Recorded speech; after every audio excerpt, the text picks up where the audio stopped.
nan da gidan ko? Kwankwasa. To a kwankwasa? Kwankwasa. What?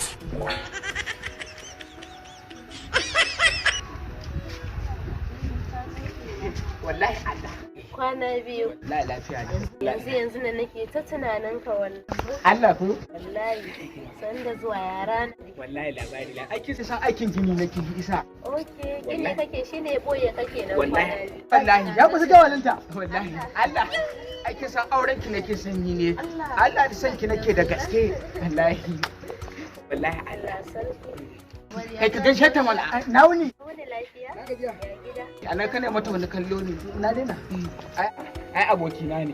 Allah. Allah. Kin gane shi?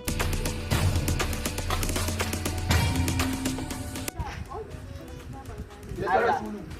Ban hana ki da mu'amala da wannan garin yaron ba.